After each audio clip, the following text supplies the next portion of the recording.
ইউরোপের বিখ্যাত পর্যটন কেন্দ্র ইয়াং ফ্রাউ ইয়োক একবারের জন্য হলেও উপভোগ করতে ভিড় করেন বাংলাদেশ, ভারত, চীন, জাপান সহ বিশ্বের বিভিন্ন দেশের পর্যটকরা। সারি সারি পাহাড়, নীল আকাশ, সবুজ উপত্যকা, সবচেয়ে বড় চমক বিশালাকার হিমবাহ দেখতে এই পর্যটন কেন্দ্র যেন অনেকে। পাশাপাশি উপভোগ করেন কেবল কার ও পাহাড়ের সুড়ঙ্গে তৈরি রেল লাইনের চমকপ্রদ ট্রেন যাত্রা। সুইজারল্যান্ড থেকে সহকর্মী আব্দুল্লাহ ইকবালের পাঠানো তথ্যচিত্রে ডেস্ক রিপোর্ট। যতদূর চোখ যায় দেখা মেলে সারি সারি পাহাড়, উপরে তাকালে দিগন্ত বিস্তৃত নীল আকাশ। ইউরোপের জনপ্রিয় পর্যটন ক্ষেত্র সুইজারল্যান্ডের ইয়াং ফ্রাউ ইয়োকের নৈসর্গিক দৃশ্য এটি।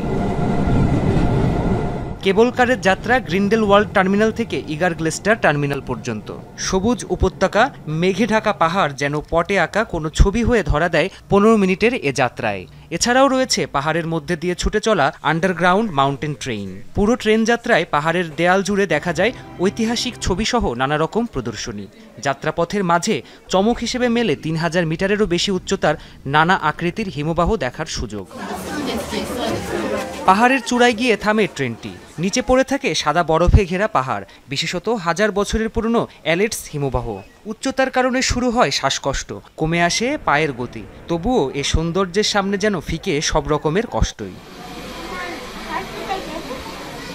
বিখ্যাত এ পর্যটন ক্ষেত্রটি একবারের জন্য হলেও দেখতে ভিড় করে বাংলাদেশ, ভারত, চীন, আমেরিকা, জাপান সহ বিশ্বের বহু দেশের পর্যটক।